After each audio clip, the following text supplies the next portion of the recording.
अच्छा बेटा, हम रिलेटिव वेलोसिटी कर रहे थे, हम उसके बिल्कुल उसके साथ एडजॉइनिंग जो केसेस हैं या उस पर डिपेंडेंट जो केसेस हैं, these are cases of rain, है ना। उससे पहले आप कुछ केसेस देखेंगे जो कि मैं आपको साइमल्टेनियस एग्जांपल भी दूंगा। सबसे पहले ये एक केस मैंने रखा हुआ है, अगर किसी जगह रेफरेंस की ज़रूरत पड़ती है। सबसे पहले क्या है, मान लीजिए रेन 10 मीटर पर सेकंड की स्पीड पर नीचे आ रही है, ठीक है जी। पहला केस है, रेन 10 मीटर पर सेकंड की स्पीड पर नीचे आ रही है, तो आपको अगर आप रेस्ट पर हो तो आपको 10 मीटर पर सेकंड नीचे ही दिखाई देगी और तो कुछ दिखाई नहीं देगा। लेकिन अब मान लीजिए कि आप किसी एक डायरेक्शन में, नॉर्थ साउथ ईस्ट वेस्ट, किसी भी डायरेक्शन को, रेन तो ऊपर से आ रही है, सो आप अगर किसी एक डायरेक्शन में 5 मीटर पर सेकंड से चलते हो, मान लीजिए कि आपकी स्पीड इस तरफ है 5 मीटर पर सेकंड। मैंने आपको अभी बताया था कि दो मेथड है हमारे पास। एक तो ये है कि जो बेसिक वेक्टर है उसको रिवर्स कर लो, है ना, जो ऑब्जर्वर वेक्टर है उसको रिवर्स कर लो, बाद में वेक्टर एडिशन कर दो। एंड आई थिंक उसको मैं थोड़ा सा फॉलो करने की कोशिश करूंगा, वो थोड़ा इजी है लॉजिकली। बाकी आपने टिप टू टिप डिस्टेंस निकालना तो वो भी कोई प्रॉब्लम नहीं है, ठीक है ना। अब यहाँ देखिए, इसका टिप टू टिप डिस्टेंस निकालना हो तो मैं आपको यहाँ थोड़ा सा कर देता हूँ, लेकिन मैं आगे इसको फॉलो नहीं करूँगा। मैं इस वेक्टर को उठाकर यहाँ रखता हूँ या इसको उठाकर यहाँ रखता हूँ, ये दोनों को मैं टेल टू टेल कर लेता हूँ। ये देखिए, ये 10 है और ये 5 है, ठीक हो गया। ये आपका ओरिजिन है, इसको उठाकर यहाँ रख लिया। अब आपका ये ऑब्जर्वर है, ऑब्जर्वर को वेलोसिटी ऐसे दिखाई देगी, ऐसे, याद है टिप से टिप डिस्टेंस निकालना। ये आपका ऑब्जर्वर है और ये आपका ऑब्जेक्ट है। वाटर जो है ऑब्जेक्ट है, मैन जो ऑब्जर्वर है उसको ये ऐसे स्लैंटिंग दिखाई देगा। अब ध्यान से देखिए, ये बारिश मेरी तरफ ध्यान से देखिए। अगर बारिश सीधी स्ट्रेट आ रही है और मैं एक जगह खड़ा हूँ ऐसे, तो वो पानी जो है मेरे शोल्डर्स पर, मेरे सिर पर ऐसे गिरेगा, ठीक है। अब मैं 5 मीटर पर सेकंड से इस तरफ जा रहा हूँ। जब मैं 5 मीटर पर सेकंड से इस तरफ जा रहा हूँ, ये 5 की स्पीड होगी, ये 10 की स्पीड होगी, ये रिजल्टेंट आया टिप टू टिप। अब मैं 5 की स्पीड से ऐसे जा रहा हूँ तो पानी ऐसे है, यानी कि वो मेरी फ्रंट साइड पर हिट करेगा। पानी मुझे उस तरफ स्लैंटिंग लगेगा जिस तरफ को मैं जा रहा हूँ, मुझे सामने से हिट कर रहा है ऐसे। ये देखिए, अब अगर यहाँ ऑब्जर्वर है, यहाँ ऑब्जर्वर है एक, है ना, तो वो उसके सीधे शोल्डर्स पर लगेगा अगर ये चौक ऑब्जर्वर है। और अगर यहाँ चौक ऑब्जर्वर है तो ये इधर से आया उसके फ्रंट साइड पर लगेगा। ध्यान से देखिए, चलिए डस्टर यूज कर लेते हैं। मान लीजिए ये एक ऑब्जेक्ट है, इसको यहाँ रखा गया, ये नहीं है, ठीक है, तो बारिश जो सीधी आ रही है यहाँ लगेगी। लेकिन जब ये है तो बारिश ऐसे आ रही है, इस साइड पर लगेगी। अगर बंदा इस तरफ जा रहा है तो ये उसकी फ्रंट साइड होगी, है ना। कोई बंदा ऐसे करके पीछे को नहीं भागता, है ना, ये उसकी फ्रंट साइड है। अगर वो इस तरफ जाएगा तो बारिश ऐसे स्लैंटिंग होगी, राइट। अच्छा, अब मैं इसको इस मेथड से भी कर सकता हूँ, मुझे कोई प्रॉब्लम नहीं है। अगर आपको ये अच्छा लग रहा है तो ऐसे कर लो, लेकिन आपको एक मेथड मैं और भी आसान बताता हूँ, क्योंकि हमें आदत है हम छोटे छोटे शॉर्टकट डेवलप करते रहते हैं, है ना। अब हम इसका क्वेश्चन का सोल्यूशन मैं नीचे लिखने लगा हूँ, कैसे, तो ध्यान से देखना, क्योंकि इसमें एंगल निकालना है, ये निकालना है, ये निकालना है, बच्चे ना कंफ्यूज होते हैं। एक जो बच्चे, देखिए मैंने आपको पहले बोला, जिनका मैथ्स बहुत अच्छा होता है ना, उनकी हमें इस तरह की चीज़ों में प्रॉब्लम नहीं आती, ठीक है। लेकिन जो आम बच्चे हैं, मान लीजिए 50% बच्चे, नॉन मेडिकल वाले का भी मैथ्स अच्छा नहीं होता, है ना, और जो मेडिकल वाले हैं, है ना, उनका मैथ्स अच्छा होता है, तो मेडिकल रखते क्यों। और दूसरी बात है, मैं नहीं कहता कि सभी मेडिकल वाले मैथ्स में बुरे होते हैं, कहीं शौक से भी रखते हैं मैथ्स, मेडिकल और साथ में मैथ्स भी करते हैं। लेकिन इशू ये है कि मैथ्स एक्चुअली आप कल शुरू से ध्यान दे लीजिए, जब से आप छोटी क्लास में पढ़ रहे हैं, तो आपकी क्लास में अगर 30 या 40 बच्चों की क्लास है, उनमें 3-4 ही होते हैं जिनका मैथ्स अच्छा होता है, बाकी सबको मैथ्स के साथ कुश्ती करनी पड़ती है और कुछ नहीं। अब हम सोल्यूशन जो बनाते हैं ना, वो इस तरह बनाते हैं कि जो सोल्यूशन इस तरह का है नॉर्मल, जो हम देखते हैं कि हमारे आईटी ट्रेनर जितने भी इंटरनेट पर आ रहे हैं और अकेडमीज में, वो कोशिश इस तरह करते हैं कि आपका मैथ्स नहीं अच्छा, आपको फिजिक्स नहीं आएगी। मैं इस बात को नहीं मानता। मेरे काम करने का तरीका ये है कि सोल्यूशन आपका इस तरह हो कि आपका मैथ्स बहुत अच्छा नहीं भी है तो आपको फिजिक्स का लॉजिक तब भी समझ आए। उसीलिए इस रिप्रेजेंटेशन को थोड़ा सा मैंने छोड़ दिया। देखिए, मैंने एक बड़ी सिंपल बात की, वेक्टर को हम टिप टू टिप भी शो कर सकते हैं, टेल टू टेल भी। मैंने क्या काम किया कि मुझे ये बात पता लग गई कि जो ऑब्जर्वर की स्पीड जिस तरफ होती है ना, वो ऑटोमेटिकली रिवर्स दिखाई देती है। ऑब्जर्वर की जो भी स्पीड किसी तरफ होगी वो फेयरली एंड फाइनली आपको उल्टी दिखाई देगी, रिवर्स दिखाई देगी। ध्यान से देखना, ये आपका ऑब्जर्वर है, ठीक है जी। आदमी ऑब्जर्वर है, ये मैन है, ये रेन है। It is rain, this is your man. अब आपका ऑब्जर्वर कौन हुआ? मैन। तो सीधी सी बात है यार, मैन की डायरेक्शन उल्टी कर लो, मैन की डायरेक्शन उल्टी कर लो। ध्यान से देखना, अब मैन की डायरेक्शन मैंने कोई इस तरह की ड्रामेबाजी नहीं की, मैंने उसको यहीं पर उल्टा कर लिया। ये देखिए, ये आपकी रेन है, रेन की स्पीड 10 है, मैन की स्पीड ऐसे होगी जी। अब ये दोनों स्पीड्स रेन में दिखाई देगी, ठीक है ना। मान लीजिए ये पानी का ड्रॉप है, हवा में एक जगह खड़ा है। अगर मैं आगे जा रहा हूं तो मुझे लगेगा कि ड्रॉप मेरी तरफ आ रहा है। मैंने ये जो मेरी स्पीड 5 आगे थी ना, वो मैंने ड्रॉप की इस तरफ सपोज कर ली, राइट। ड्रॉप की अब एक स्पीड मेरे मोशन की वजह से इस तरफ 5 है और उसकी एक अपनी स्पीड इस तरफ 10 है, ठीक है। ड्रॉप की अपनी स्पीड 10 है, जो मेरे मोशन की वजह से ड्रॉप की स्पीड इस तरफ दिखाई देती थी। जैसे मैं अब मान लीजिए कि आप ट्रेन में देखिए, कब जब ट्रेन में बैठे हैं या गाड़ी में बैठे हैं, एक बच्चा कह रहा है कि ट्री पीछे को जा रहा है ना, एक दरख्त पीछे को जा रहा है, तो वो दरख्त थोड़ी पीछे जाता है, ट्री थोड़ी पीछे जाता है। तो ये भी उसी तरह है कि आप किसी टाइम स्कूटर, मोटरसाइकिल, बाइक कुछ भी चला रहे हो, सड़क पर छोटे छोटे जानवर होते हैं, जैसे वो मक्खी है या कोई चीज़ है ना, वो मधुमक्खी है, आपको सामने से ऐसे लगता है कि आपके चेहरे पर लग जाएगी, आप ऐसे करके बच जाते हो और आप घर आकर बताते हो कि मक्खी आगे से आई, मैंने ऐसे किया। वो मक्खी आगे से आई नहीं यार, को मक्खी तो बेचारी आहिस्ता से सड़क क्रॉस कर रही थी, आप स्कूटर पर उसकी तरफ तेज गए हो। मेरी बात को अंडरस्टैंड करो, क्या आप रहे हो बाइक पर उसकी तरफ, लेकिन आपको लग रहा है कि वो आपकी तरफ आई। मैं वही बात समझा रहा हूँ। इसी तरह ये एक पानी का ड्रॉप है, जैसे चौक है, मैं उसकी तरफ जा रहा हूँ, मुझे लग रहा है कि वो मेरी तरफ आ रहा है। सो मैं उसकी तरफ जा रहा हूँ, मुझे लग रहा है ड्रॉप मेरी तरफ आ रहा है। ये जो मुझे उसका लग रहा है मैंने वो लिख दिया, जो उसका सचमुच है वो भी लिख दिया। अब वो टोटल क्या लगेगा?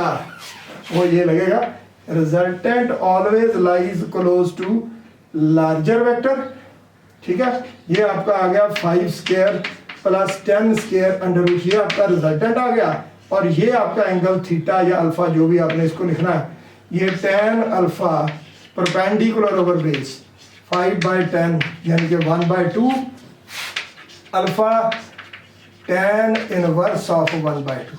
बड़े ध्यान से देखिए कि अगर रेन सीधा नीचे गिर रही थी, मैं मोशन में नहीं था, तो वो सीधी आकर मेरे शोल्डर्स पर लगेगी। अगर मैं 5 की स्पीड पर इस तरफ मोशन में आ गया तो मुझे रेन की 2 स्पीड्स लगेंगी, 10 इस तरफ और 5 इस तरफ, वो दोनों का रिजल्टेंट ऐसे होगा। And rain must hit my front side while it is appearing slanting at an angle alpha with the vertical, यानी कि वर्टिकल के साथ स्लांटिंग होती हुई इतने एंगल पर वो मेरे फ्रंट साइड को हिट करेगी। आप अभी देखिए, अब बारिशें, मौसम शुरू हो रहा है। आप कई बार वैसे तो आजकल लॉकडाउन है, जब खुल जाएगा तो आप स्कूटर, मोटरसाइकिल पर कोई अपने घर से कुछ डिस्टेंस पर होंगे, तो बारिश शुरू होगी, आप जल्दी जल्दी घर पहुँचते हो, है ना। तो आप घर आकर आप देखते हो आपके कपड़े थोड़े वेट हो गए, आप कपड़े चेंज करते हो, अपने क्लोथ चेंज करते हो, तो आपको ये क्लियर दिखाई देता है कि आपकी शर्ट या टी शर्ट की फ्रंट साइड सब सारी भीगी हुई है, बैक पर अभी भी कुछ एरिया जो है वो वेट नहीं है। वो क्यों है? इसलिए कि जब आप चलते हो, है ना, जिस तरफ आप जाते हो रेन सामने से स्लांटिंग हो जाती है, क्योंकि रेन के 2 कंपोनेंट हो जाते हैं, एक वर्टिकली उसका अपना, एक आपके मोशन की वजह से एक हॉरिजॉन्टल हो जाता है, जिसलिए उसका रिजल्टेंट स्लांटिंग हो जाता है। और आपको बात बताता हूँ, एक इसके साथ एक एग्जांपल और देता हूँ। अब ये मैं रिमूव कर दूँ, इसकी जरूरत नहीं है ना। ये मेथड तो अच्छा था मैथमेटिकल, पर उससे आपको लगा होगा कि लॉजिकल ज़्यादा बेटर है। अब ये पहला केस था कि मैन मूव्स, इसमें मैन मूव्स मोशन में था। अब हम मैन की स्पीड बढ़ाते हैं। पहला केस इसको ले लिया, वो जो डायरेक्ट डाउनवर्ड था वो मैंने केस लिया ही नहीं। दूसरा केस है, if man increases his speed, अगर आदमी अपनी स्पीड बढ़ाता है तो क्या होगा? देखिए, रेन की स्पीड 10 है। ये जरा बेटा आराम से कराने वाली चीज़ है, कोई बात नहीं, एक लेक्चर और लग जाएगा। रेन की स्पीड 10 है, मैन की स्पीड भी हमने 10 कर दी, ठीक है जी। अब इसमें किसी ड्रामेबाजी में नहीं हमने पढ़ना टिप से टिप, ये वो टेक्निकल चीज़ें चलती रहेंगी। आपने इसको सीधा ही रिवर्स कर देना। ये देखिए, ये 10 और ये भी 10, एरो इस तरफ, ठीक है जी। अब 10 से एक ड्रॉप नीचे आ रहा है, आदमी के आगे जाने की वजह से 10 उसको ड्रॉप इधर भी आता दिखाई देता है। अब ड्रॉप की दो स्पीड्स दिखाई दे रही है, 10 एंड 10। देखिए ये ड्रॉप है, मैं 10 के साथ इसकी तरफ जाऊंगा, मुझे लगेगा वो मेरी तरफ आ रहा है, जैसे मधुमक्खी आपको लगता था आपकी तरफ आ रही, उसी तरह। अब 10 और 10 का रिजल्टेंट बिल्कुल सेंटर में होगा 45 डिग्री पर। 10 square plus 10 square under root, ये आपका रिजल्टेंट आ गया 10√2, ठीक है जी। और ये एंगल आपका अल्फा जो है 10 अल्फा, 10/10 क्या आ गया भाई 1, अल्फा क्या आ गया 45 डिग्री। अब आपको मैं कुछ इसके इंटरेस्टिंग एस्पेक्ट समझाता हूँ पहले, फिर आगे चलते हैं। अब बेटा ध्यान से सुनना, देखिए आपने कभी देखा है कि जब आप कोई बारिश हो रही हो, कोई आदमी या कोई मेल फीमेल कोई भी स्कूटर पर जा रहा हो या कोई बाइक पर जा रहा हो, तो वो किस तरह का उसका पोस्चर कैसा होता है। देखिए नॉर्मली आदमी जब ऐसे बाइक चलाता है, कोई ऐसे बैठते हैं, कोई टेढ़े होकर बैठते हैं, आप बड़े अलग अलग तरीक़ों से लोग बैठते हैं, लेकिन जब बारिश में तभी एक पोस्चर सबका सेम होता है। वो क्या कि अब जब बारिश चल रही है ना, तो बारिश गिर रही है, तो आदमी सीधा नहीं बैठेगा, ऐसे नहीं बैठेगा, वो ऐसे बैठेगा। अब वो ऐसे क्यों बैठता है, उसका रीज़न सुनो। देखिए आपकी जो ये आईलिड्स है ना, अगर इस पर ड्रॉप लगेंगे, है ना, ड्रॉप लगेंगे तो आईलिड्स आपको खोलना मुश्किल हो जाएगा। ये अपने आप ऐसे यहाँ ड्रॉप हिट होगा, ये बंद हो जाएंगे। अब हमारा जैसे मैं आपको कुछ एग्जांपल्स देता हूँ बेटा, फिजिक्स को ना लॉजिकली समझना आसान है भी नहीं तो और आसान है भी। वो कैसे, मैं आपको एक बात बताता हूँ। आप में से बहुत से बच्चे इस समय होंगे +1 में, मेजॉरिटी बच्चे कोई ना कोई बाइक स्कूटर वगैरह चलाना जानते हैं। आप एक बात जानते हैं कि कोई भी आप में से लड़का लड़की जो भी अटेंड कर रहा है, कि अगर आप स्कूटर चला रहे हो या कनेटिक चला रहे हो, कोई बाइक चला रहे हो, सामने टर्न आ जाती है, जब टर्न आती है तो थोड़ा सा बेंड होते हो। आप मुझे ये बताइए कि जब आप टर्न लेने के लिए बेंड होते हैं, आपको किसी ने, जिसने भी स्कूटर मोटरसाइकिल चलाना सिखाया था, उसने ये बताया था कि अब टर्न आ गई, आपने बेंड होना, इतना बेंड हो, आपको बताया था कितने डिग्री बेंड होना। कभी ट्राई करना, आज ही कर लेना।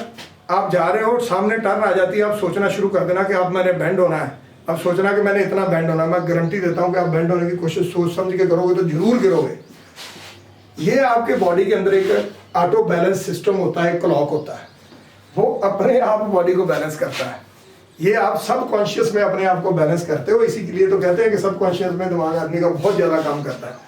देखिए कितनी मज़ेदार बात है। एक बच्चा है, उसको स्कूल में रोज़ थप्पड़ पड़ते हैं कि यार तू नालायक है, तू डफर है, तुझे फिजिक्स नहीं आती, ये नहीं होता, वो नहीं होता। वो बाइक 2 दिन में सीख जाता है और ऐसे ऐसे टेढ़ा टेढ़ा करके भी चलाता है। ये कैसे पॉसिबल है? इसका मतलब है उसका सबकॉन्शियस में दिमाग बहुत तेज काम करता है। सिर्फ चक्कर क्या है कि उसका इंटरेस्ट ही नहीं है पढ़ने में, और कुछ नहीं है। अगर उसको ये बात किसी तरह समझा दी जाए कि बेटा अब आपका सबकॉन्शियस कुछ जगह तो काम करता है, लेकिन कल को आपने को फाइटर प्लेन चलाना होगा, आपने सोचा कि मैं पायलट बनूंगा, तो वो बिना फिजिक्स के काम नहीं चलेगा। ये कोई स्कूटर चलाने वाली बात नहीं है कि आपने ऐसे उसे करके बैलेंस कर लिया, है ना। ये आपको प्रॉपर आपको उसके लॉज भी सीखने होंगे और उसकी कैपेबिलिटी पर भी ध्यान देना होगा कि कितना ये बेंड हो सकता है, कितना ये बेंड नहीं हो सकता। आप देख लीजिए, जैसे लड़कियों के मामले में कम है, लड़के कई बार बाइक तेज चलाने के चक्कर में, तेज टर्न लेने के चक्कर में गिर भी जाते हैं, स्लिप हो जाते हैं, है ना, चोटें लग जाती हैं। वो उसका कारण यही होता है कि वो जो बाइक है उसकी जो कैपेसिटी है, तो वो कितना बेंड हो सकता है। आपने या तो उसको ज़्यादा कर दिया या आपने कम किया, दोनों सूरतों में वो स्किड हो गए। अब मेरी बात जरा ध्यान से सुनना बेटा। इसमें क्या है कि जो भी ये चीज़ स्लांटिंग है, ये जब ये रेन स्लांटिंग होती है, देखिए एक बारिश सीधी है, आदमी इस तरफ जा रहा है या खड़ा है, एक जगह रुके आप, बारिश सीधी आपके कंधों पर लगेगी, ठीक है जी। जब आपने अपनी स्पीड 5 कर ली, है ना, बारिश ऐसे स्लांटिंग होगी, ऐसे। अब देखिए जब बारिश ऐसे स्लांटिंग ऐसे, है ना, तो अगर मैं फेस अपना ऐसे कर लूँ तो वो बारिश सीधी निकल जाएगी, मेरे आईलिड्स पर नहीं लगेगी, मेरे आईलिड्स पर नहीं लगेगी, सीधी निकल जाएगी। लेकिन अगर मैं सीधा बैठूंगा तो वो बारिश सीधी मेरे आईलिड्स पर लगेगी।